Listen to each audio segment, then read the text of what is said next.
Muito bem, muito bem. Deixa eu fazer minha chamada aqui. Bom dia, Yuri, Beatriz, Bruna Marques, Emily, Guilherme Lopes, Júlia Caroline, Juliana, Luiz Camarim, Murilo Aguiar, Pétala, Victor. Tudo bem com vocês? Tudo bem? Tudo, professor. E aí, professor, Você? de boa? De boa na lagoa. Vamos lá, vou exibir para vocês aí na tela a nossa apostilinha lá para os exercícios para nós corrigirmos, né? Deixa eu abri-lo aqui, ampliá-lo. Vê se vocês estão conseguindo enxergar aí, pessoal. Sim. Sim, professor, tá aparecendo. Tá dando para ver aí? Certinho. Beleza. Então tá aí, organiza as ideias, né, lá na página 55. Pediu aqui para elaborar um mapa conceitual para sistematizar o conteúdo estudado sobre as forças intermoleculares, né? Para isso, utilize os conceitos-chave. Então, os conceitos-chave que ele colocou aqui: molécula, apolar, polar, dipolo instantâneo, dipolo induzido, e por aí vai. Isso aqui é um mapa conceitual, né, que nós vamos construir. Então, eu vou mostrar para vocês uma outra imagem aqui. Tá dando para ver aí ou não? Sim, Sim. Então tá aqui, né? Nosso mapinha conceitual. Então, aqui nós partimos de molécula. A nossa molécula, então, ela pode ser apolar e ela pode ser polar. No caso da nossa molécula ser apolar, que tipo de forças, né, vão interagir, fazer com que essas moléculas interajam, não é, entre si? Dipolo instantâneo, dipolo induzido. A mais fraca de todas. Também conhecidas como forças de London. Agora, se a molécula for polar, e nesse caso a molécula vai ser assimétrica, ela vai ter alguma ponta, alguma extremidade diferente. Nessa molécula polar, nós podemos ter duas situações. A primeira situação, ela não tem hidrogênio ligado diretamente ao oxigênio, o flúor ou o nitrogênio. Nesse caso, as forças que vão atuar aqui serão do tipo dipolo-dipolo. Já é uma força de maior intensidade do que o dipolo induzido. Então, a força do tipo dipolo-dipolo vai aparecer em moléculas polares que não têm essa condição especial de ter flúor, oxigênio ou nitrogênio ligados diretamente ao hidrogênio. Se a sua molécula polar tem essa situação de ter o hidrogênio ligado diretamente ao flúor, ou o oxigênio ou o nitrogênio, então você vai ter a força do tipo ligação de hidrogênio, que é a mais intensa, é a mais forte de todas. Então, dipolo instantâneo, dipolo induzido, acontece para moléculas apolares, moléculas que são simétricas, e essa força é menos intensa, mais fraca do que o dipolo-dipolo, que acontece em moléculas polares, moléculas que são assimétricas, que têm uma extremidade com concentração de cargas negativas e outra extremidade com concentração de cargas positivas. Acontece a formação de um dipolo. E a condição especial, né? Se a sua molécula polar tiver flúor, oxigênio ou nitrogênio, os elementos mais eletronegativos da tabela periódica, ligados diretamente ao hidrogênio, você vai ter a ligação de hidrogênio, que é a força intermolecular mais intensa de todas. Tranquilo aqui, pessoal? tranquilo. Voltando lá. Posso falar que eu coloquei no Organize as Ideias? Não entendi. Eu posso falar que eu coloquei no Organize as Ideias? Pode. Eu coloquei que a molécula pode ser apolar, através de dipolo instantâneo, e se for polar, pode ser dipolo-dipolo. e não tem ligações de hidrogênio ligado diretamente a F, O ou N. Porém, se tiver hidrogênio ligado diretamente a F, O ou N, formam ligações de hidrogênio. É isso aí. É isso aí. Uma coisa importante, pessoal, essas forças, todas as 3 forças, são chamadas de maneira genérica de forças de Van der Waals. Tá? Então, existe essa terminologia também. Forças de Van der Waals são as forças de atração intermoleculares, tanto dipolo instantâneo, dipolo induzido, que também são chamadas de forças de London, quanto a força do tipo dipolo-dipolo e ligação de hidrogênio. Tranquilo? Vamos, deixa eu ampliar aqui, então, a nossa apostila, para a gente ir adiante. Bom, fizemos aqui esse mapa conceitual, né? Agora vamos lá para as atividades. Então, na primeira atividade, a primeira questão diz que, com base nos conhecimentos adquiridos até então, escreva abaixo de cada modelo representado a seguir o tipo de ligação química, iônica, covalente, polar ou covalente apolar, que melhor representa a orientação eletrônica e a polarização das ligações formadas. Então, observe, a primeira molécula que eu tenho aqui, tem aqui os 2 núcleos, né? E eu tenho esses 2 núcleos com uma nuvem eletrônica, né, interagindo entre os 2 núcleos. A nuvem eletrônica não fica deslocada para nenhum dos 2 átomos de maneira preferencial. A nuvem eletrônica não é deslocada, não é atraída para nenhum dos 2 átomos em particular. Eu tenho, então, uma nuvem eletrônica homogênea ao redor da molécula, não há formação de polos, então eu tenho a ligação covalente apolar. O segundo caso, eu tenho uma molécula com 2 átomos aqui ligados entre si, e eu percebo que a nuvem eletrônica se deslocou, foi atraída mais para perto do átomo do lado direito, formando uma carga parcial elétrica negativa, um polo negativo. Enquanto o outro átomo da ligação, que está participando dessa ligação, teve os elétrons mais afastados dele, a nuvem eletrônica se afastou um pouco mais dele, ele assume uma carga parcial elétrica positiva, formando um polo positivo. Essa ligação covalente, ela é polarizada, porque um átomo é mais eletronegativo do que o outro. O átomo mais eletronegativo atrai, desloca a nuvem eletrônica mais para perto dele, formando, então, uma carga parcial negativa. Enquanto o outro, menos eletronegativo, tem a nuvem eletrônica mais afastada dele, ele assume uma carga parcial positiva. Essa ligação covalente entre esses 2 átomos, que são diferentes entre si, é uma ligação covalente polar. E por último, vejam que agora eu não tenho nuvens eletrônicas sendo deslocadas. Eu tenho a formação de um cátion e de um ânion. Esse cátion e ânion vão sofrer uma força de atração, carga positiva com carga negativa, e vão formar a ligação iônica. Eu não tenho uma molécula onde eu tenho os elétrons compartilhados em nuvem eletrônica. Eu tenho cátion e um ânion se atraindo.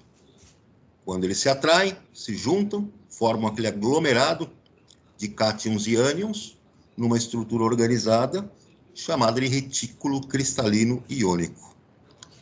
Veja que os pontos de fusão e de ebulição aumentam. Aumentam por quê? Porque na ligação covalente apolar, eu vou ter a ação das forças de atração intermoleculares do tipo dipolo instantâneo e dipolo induzido. Forças de London são as mais fracas. As moléculas, nessa condição, ficam menos presas entre si. Conforme eu passo por uma ligação covalente polar, esta molécula já é uma molécula que tem polaridade.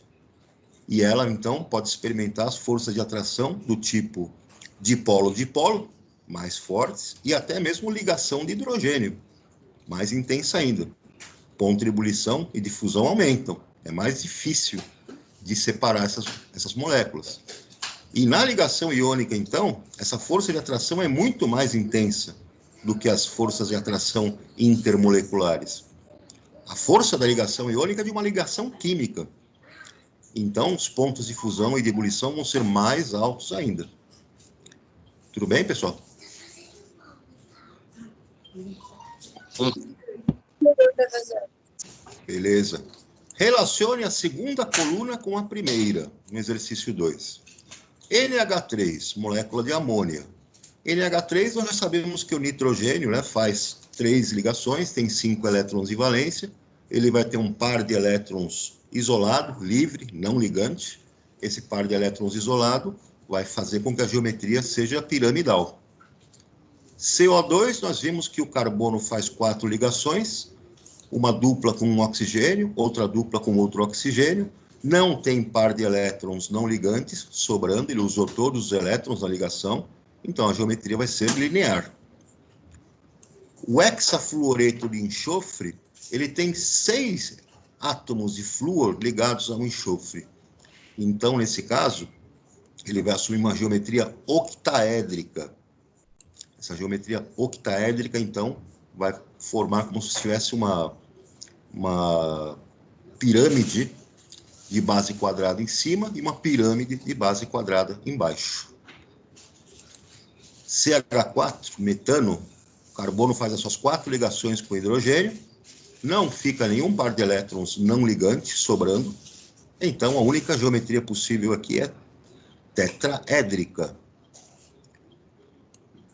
Aqui o fluoreto de xenônio, ele é uma molécula especial, né? Porque o xenônio, vocês sabem que é gás nobre, ele não faria ligações químicas, mas em condições especiais você consegue formar essa molécula.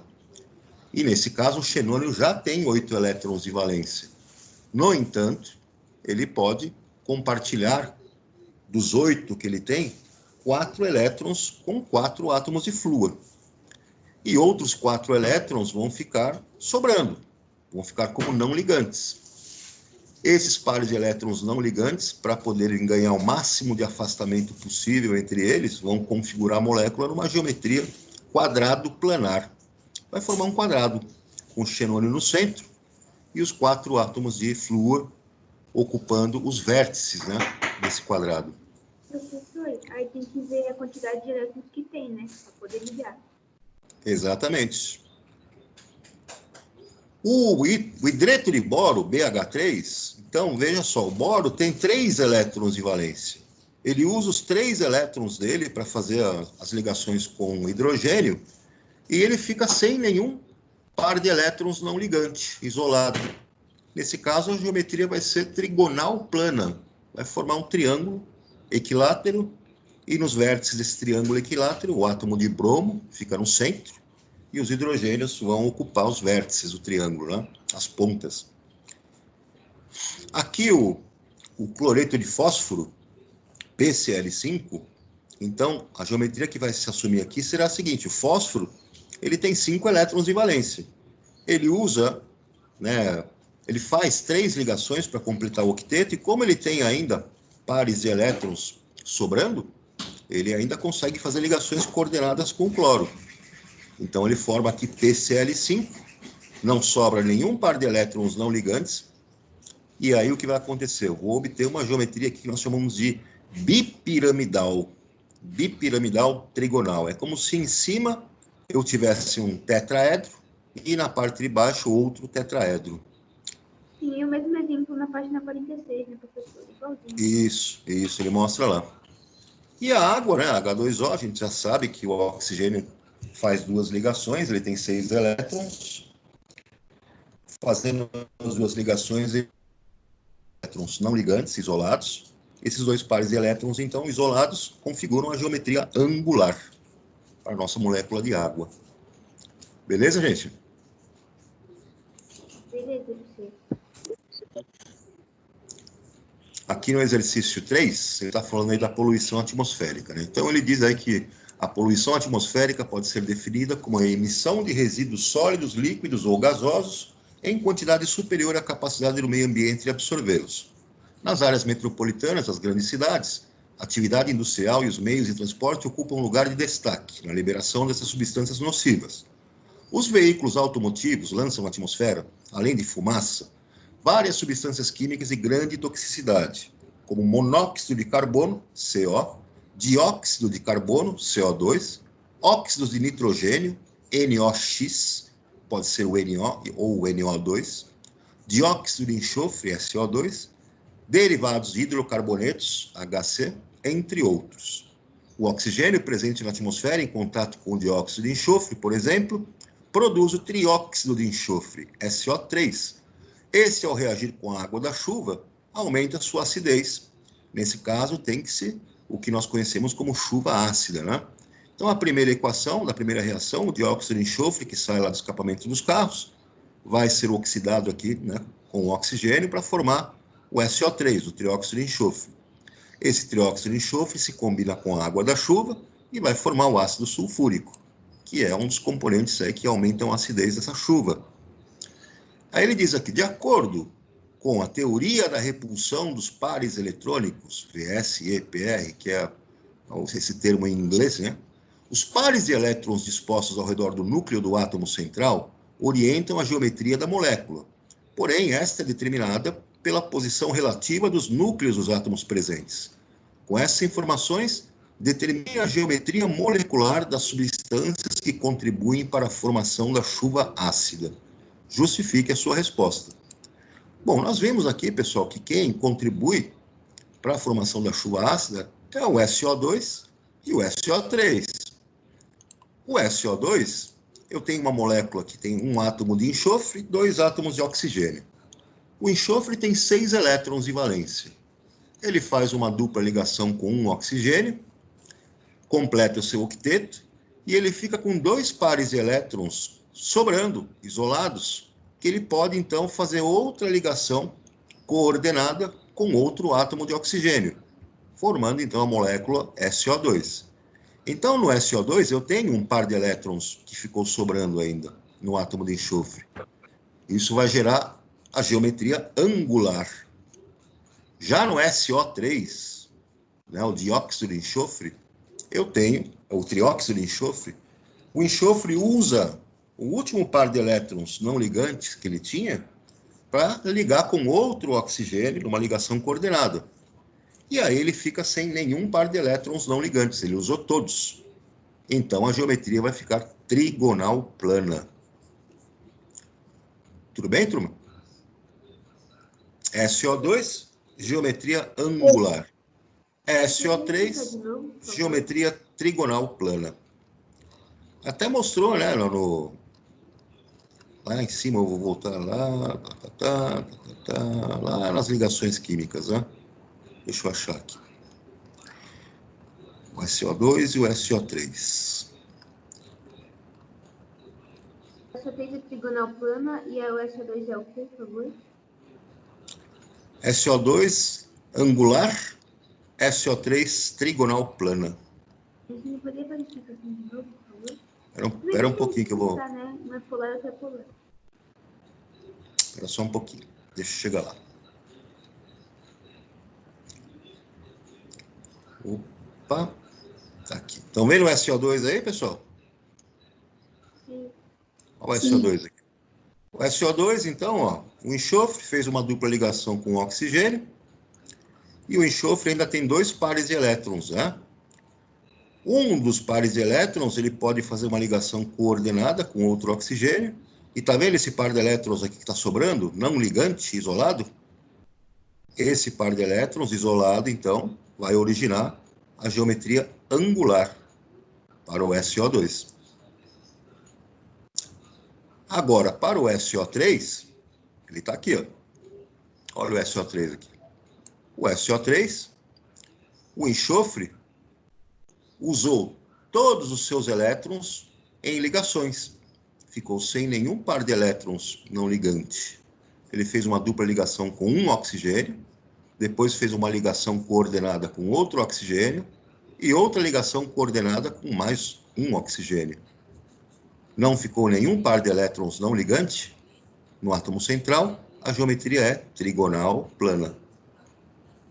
Então, o SO2 ficou sobre um par de ligantes, né?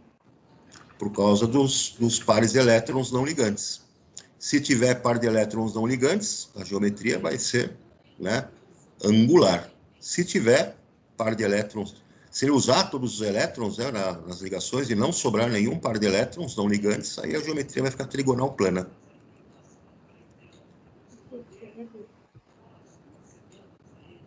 Voltando lá, voltando. São as mesmas moléculas manjadas, né, de sempre. Aqui, de novo, aparece ele aqui. Ó. Tá vendo aqui o nosso dióxido de enxofre, o SO2? Olha ele aqui. Ó. Enxofre, 2 oxigênios, par de elétrons não ligantes, geometria angular.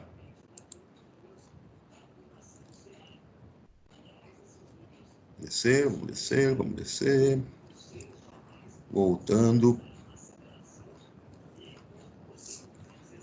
Calma lá, vamos chegar lá.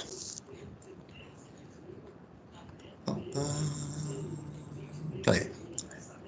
O exercício 4, ele fala que é uma das maneiras mais simples e mais usadas atualmente para prever a geometria das moléculas que apresentam mais do que 2 átomos, consiste na utilização da teoria da repulsão dos pares eletrônicos da camada de valência. Essa teoria está baseada na ideia de que os pares eletrônicos ao redor de um átomo central estejam ou não participando de ligações, se comportam como nuvens eletrônicas, que se repelem entre si, de forma a ficarem orientadas no espaço com a maior distância angular possível.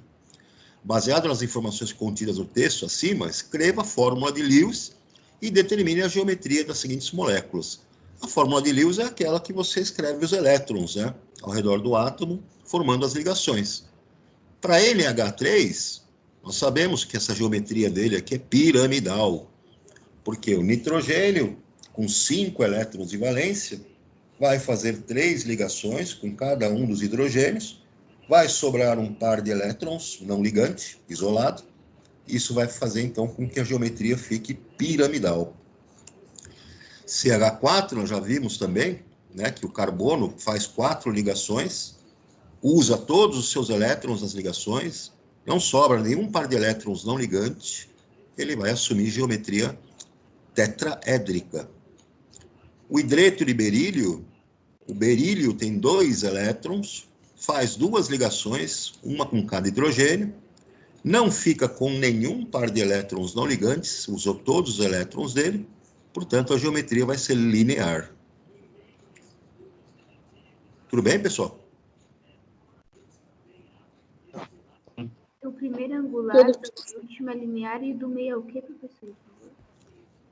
NH3 é piramidal, CH4 é tetraédrica e o hidreto de berílio, a terceira, BeH2, é linear. Desculpa. O exercício 5, ele quer que você complete a tabela aqui, né? Então, completar a tabela. A molécula de CO2, por exemplo, sabemos que ela é linear. E como é uma molécula linear e que é simétrica, ela vai ser apolar. SO2 é uma molécula angular. Nós vimos que tem par de elétrons não ligantes no SO2, então só esse fato já faz com que essa molécula seja polar. Toda molécula que tem par de elétrons não ligantes no átomo central já tem polaridade.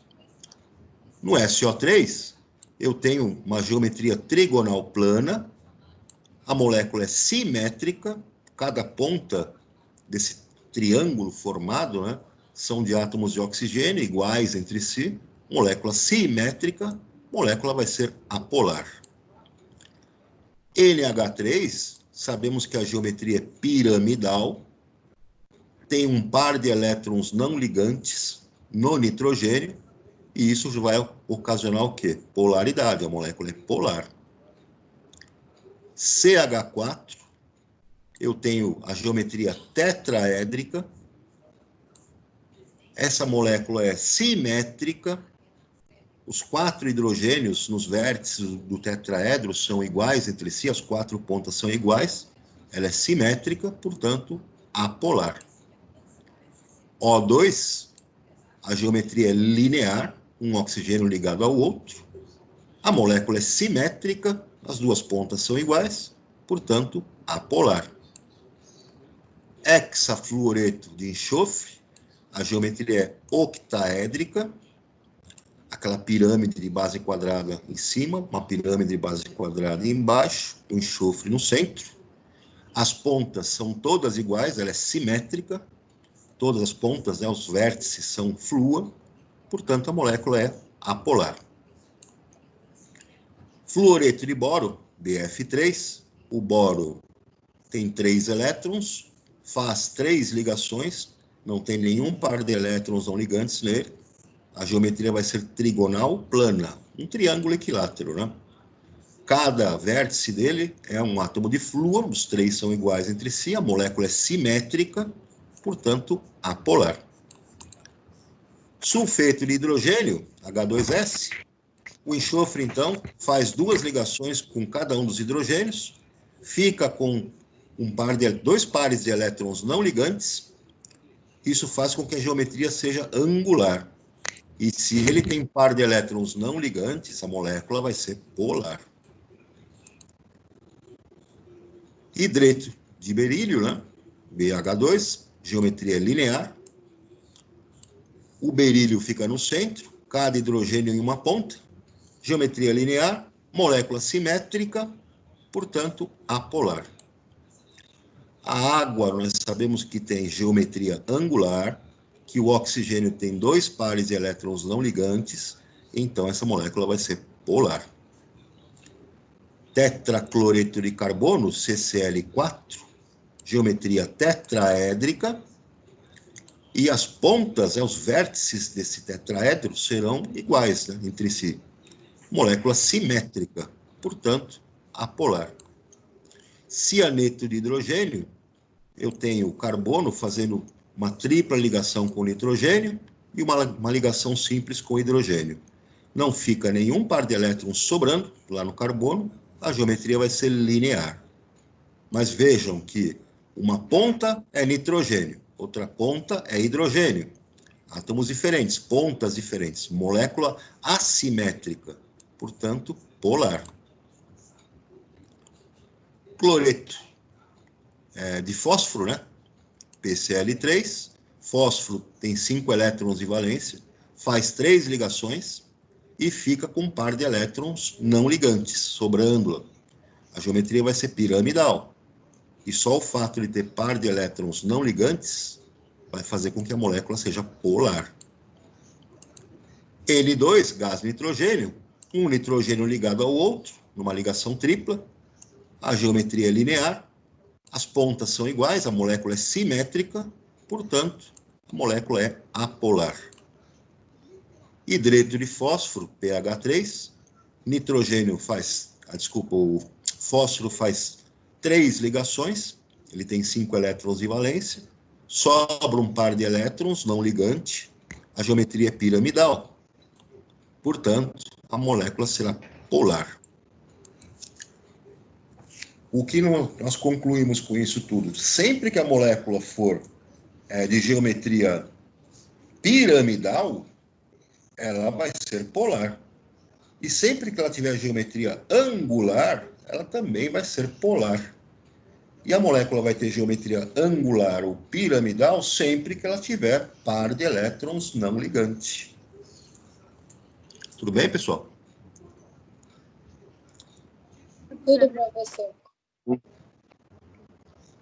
Vamos lá para cima. Exercício 6, o dióxido de carbono possui, né, molécula apolar, apesar de suas ligações carbono-oxigênio serem polarizadas. A explicação para isso está associada ao fato do quê? Bom, nesse caso é por causa da geometria, né? A geometria da molécula de CO2 é linear. Então, o que acontece? A nuvem eletrônica não é atraída mais para perto de nenhum dos oxigênios na extremidade. A molécula é simétrica, né? Então, o fato da geometria ser linear é que caracteriza que essa molécula é apolar. O exercício 7 diz aqui, né? A interação entre as bases citosina e guanina com parte estrutural da cadeia em dupla hélice da molécula de DNA, né, ou ADN, é representada a seguir. Então, você tem aqui a guanina, uma base nitrogenada, e a citosina, outra base nitrogenada. Ele mostra que na guanina tem esse oxigênio sendo atraído por um hidrogênio, e esse hidrogênio está ligado diretamente a um nitrogênio. Essa força de atração aqui é do tipo ligação de hidrogênio.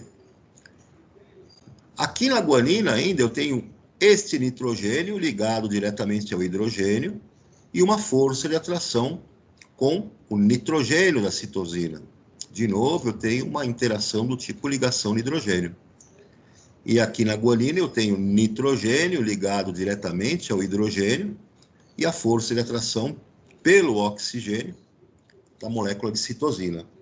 Então, nessa interação, eu tenho a nossa ligação de hidrogênio. E olha só, essas bases nitrogenadas, elas se combinam, né, para formar a dupla hélice de maneira específica, né? Guanina, citosina.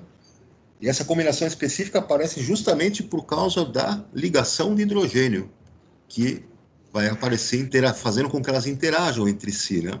Permitindo, então, a formação da dupla hélice do DNA. Adenina, guanina, citosina, todas elas vão se interagir dessa forma, por ligações de hidrogênio. Tranquilo, pessoal?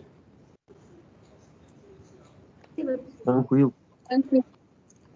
O exercício 8, ó, o nitrogênio gasoso, N2, pode ser empregado na obtenção de atmosferas inertes. O nitrogênio líquido é utilizado em cirurgias a baixas temperaturas. Qual é o tipo de ligação química existente entre os átomos da molécula de N2? E que forças intermoleculares unem as moléculas do nitrogênio?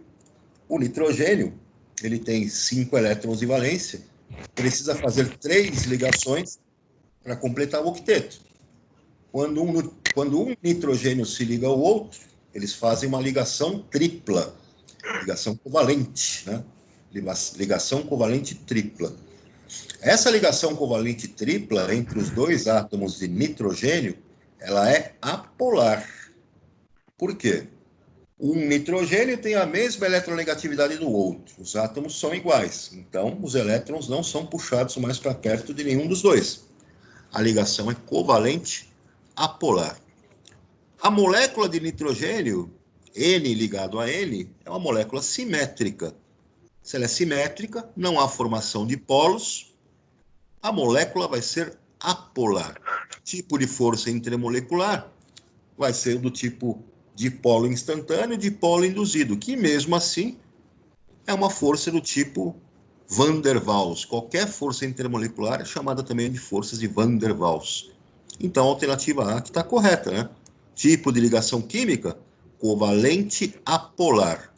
Forças intermoleculares, Van der Waals. Essas forças de Van der Waals, especificamente para o nitrogênio, seriam as forças do tipo dipolo instantâneo e dipolo induzido. Tudo bem, gente?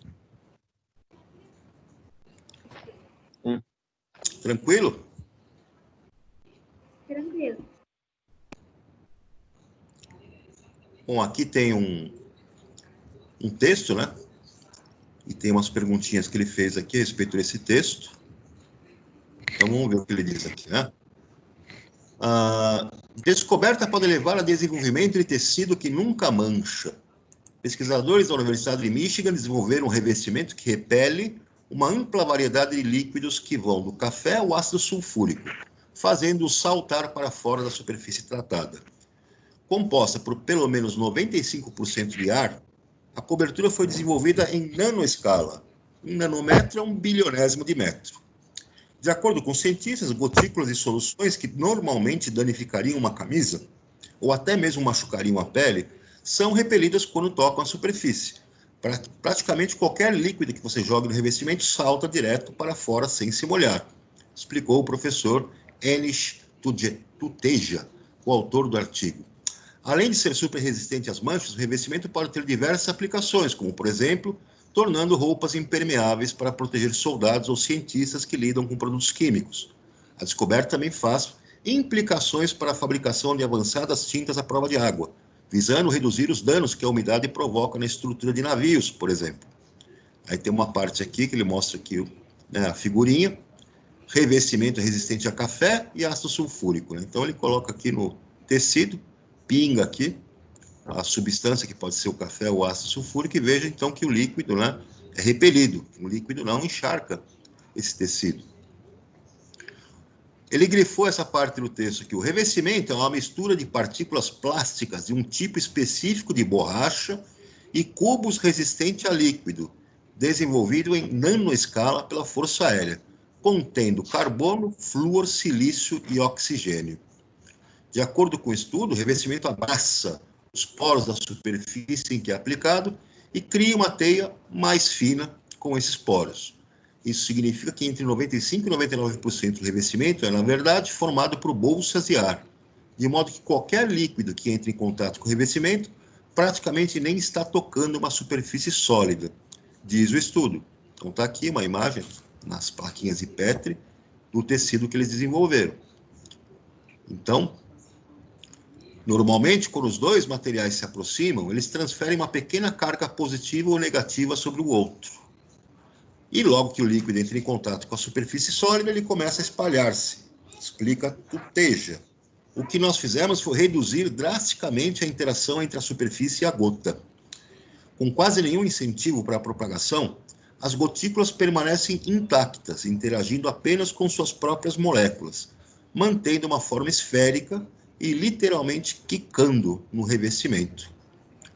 Então vamos ver o que ele pergunta aqui. Ó. Com base nas informações, grife no texto o trecho que apresenta a composição química do revestimento. Ora, nós vimos lá, não tem aqui, está grifado.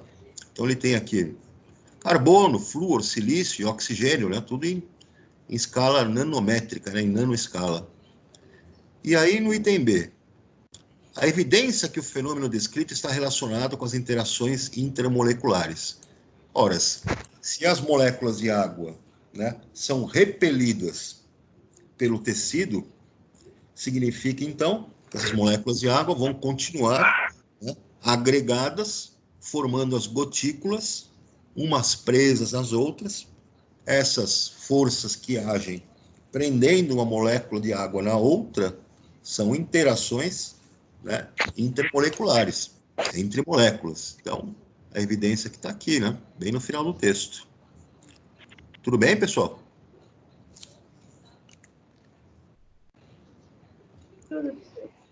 Tudo. Alguma dúvida até aqui?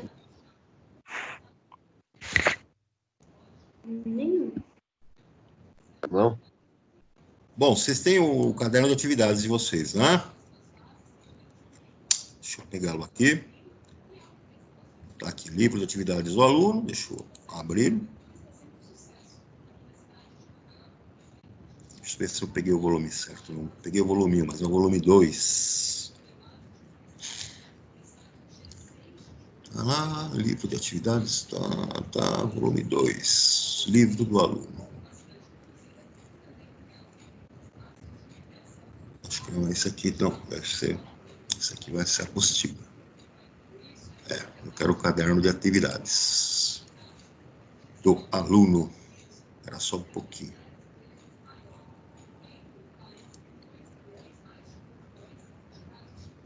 Livro de atividades do aluno, volume 2. Beleza.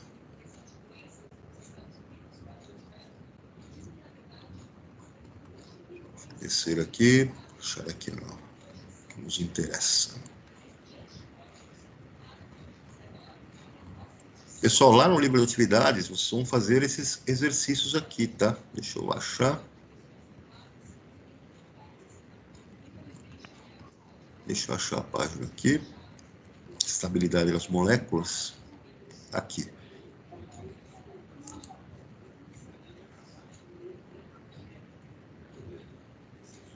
Estão vendo aí, turma? Sim. Na página 24. Página 24 do caderno de atividades. Então, vamos fazer esse exercício sobre estabilidade das moléculas. Então, vai aí na página 24, treinar esse assunto. Página 25 também. Página 26. É a 29. 27. 28. E também na página 29. Beleza, turma? Lembra Faça. da página, Beleza. da página 17 até 23. Mas pode colocar até 29 de uma vez. Beleza. Até a 29. Se quiser fazer os outros também, pode fazer, porque depois a gente volta neles. Mas aí para a próxima aula nós voltamos para corrigir essas páginas que se referem aí à estabilidade das moléculas, tá? Para fechar o assunto. E isso daí vai ter que anexar lá naquela atividade que o senhor deixou em aberto para colocar os exercícios da apostila? Exatamente. Pode anexar lá também. Beleza, turma? Beleza. Vou voltar aqui. Pessoal, alguma dúvida aí, alguma dificuldade? Ficou tudo claro aí? Claro, professor. Então, beleza. Eu vou liberá-los aí. Pessoal, um abração aí para todos. Um bom final de semana. Fiquem com Deus, se cuidem e até o nosso próximo encontro. Até o próximo episódio. Até, Professor, obrigada. Isso. para você também. Até mais. Abração para vocês. Professor, você vai Tchau, professor. Tchau, tchau. na aula? Falou, Oi? professor. Falou. Continuar corrigindo a apostila até a próxima aula? Para a próxima aula. Ok, professor, agradeço. Tchau, tenha um ótimo dia. Falou. Tchau, tchau.